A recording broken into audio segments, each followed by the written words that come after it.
Hello and welcome, Snake here. Today I'm coming with another quote-unquote army composition, and today's army composition is for Lizardmen. It's called Gor-Rok, and if you add something, but Gor-Rok mainly. It's not one-man army doomstack, no, I don't like these. Because what's the point of having, army, and it's just, no. So I confederated Gor-Rok as Nakai. He was pretty much wiped out. He had no settlements when I got him. He was level something. So I gave him all his abilities that he needed on level 12, the special ones. So regeneration is on board. He holds 43% physical resistance plus 13 ward save. Missile resistant, spell resistant. He's not invincible whatsoever. He's not, insanely powerful. He's not yet on the level of Vlad or Ungrim. But Ungrim and Vlad are tough to kill. But they're not that as much tough as you think they are. Because when it comes to Gor-Rok, I still have trauma from my first Warhammer 3 livestream of Immortal Empires, and I played Noctilus. Jesus. Killing Gor-Rok, I had like almost entire army, they were all physical. I couldn't kill him. Because physical resistance plus missile resistance plus some ward save, he was unkillable for me pretty much.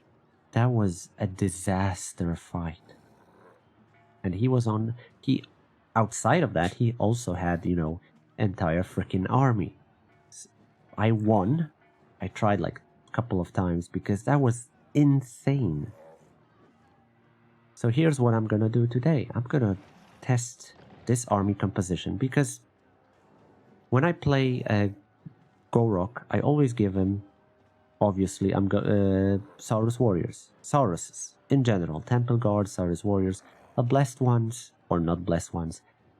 He buffs them, they work together. Wonderful. When you play Gor-Rok in his own faction, Itza, he starts with Lord Krog, and they pretty much create a doomstack.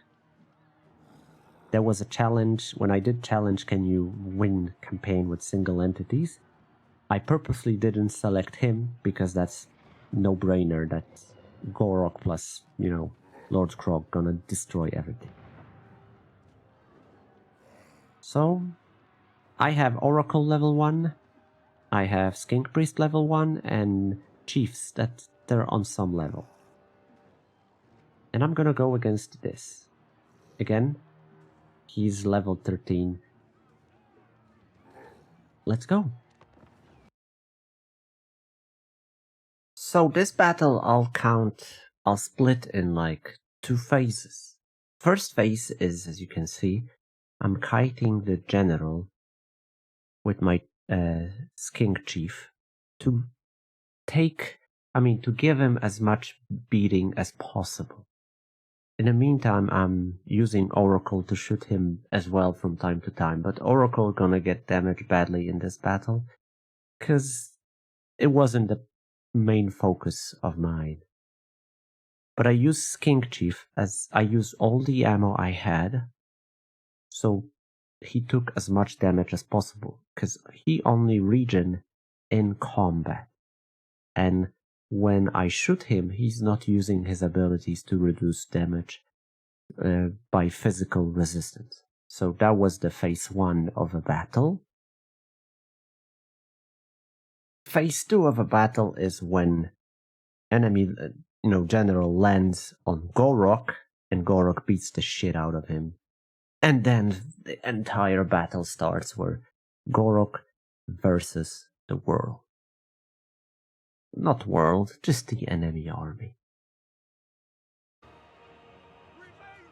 If you think I'm gonna show you entire battle, you're wrong, because come on, I'm not gonna waste your time. So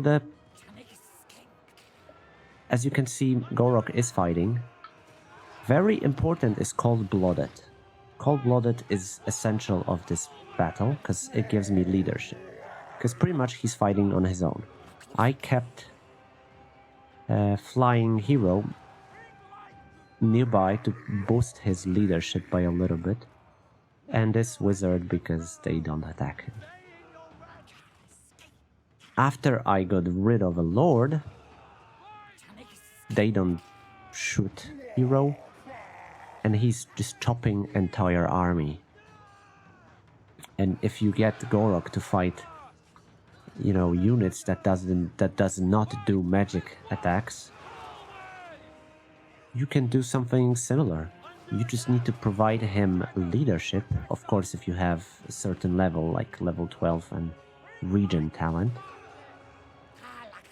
you can provide him with, you know, if you can do it, you can solo a lot of. You can send him against like million Skaven slaves, and he will still win. Because they barely attack him. Look at this blob. Look what's going on here. He's barely getting hit. And later on, if you buff him, he'll get, you know, a splash bonus from weapon strength. So he will splash more and more entities over time.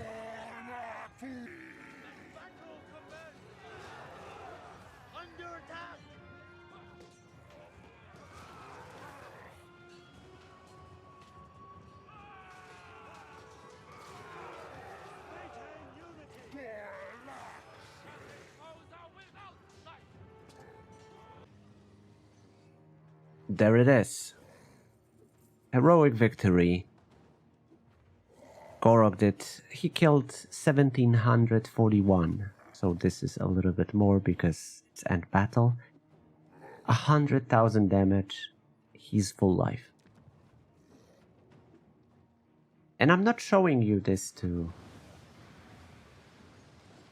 you know, do something, I don't know, brag about it or something. No.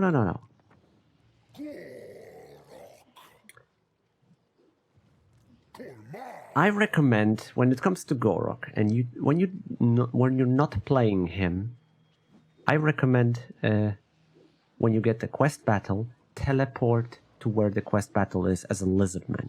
You might come across Gor-Rok, and if you play Nakai, you don't want to use him. If you play, I don't know, Mazdamundi. To be honest, whoever you play, you want to confederate him because he's an insane asset. And imagine Gor-Rok being a defender of a settlement. Nothing can move him from a point. He would be just unstoppable. Towers would do so much damage. But you want to confederate him as much as possible. And imagine him having an army.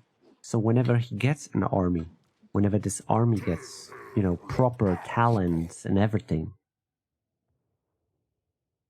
Yeah, this is crap. But whenever you buff him and his army, he will be unstoppable. So this is my army composition, quote unquote, where Gor-Rok plus whatever you put him, give him, he will dominate the entire map. And I'm sure. I recommend giving him Suaruses, any kind of he buffs, so your campaign will be just, you know, way better. Highly, highly recommend that.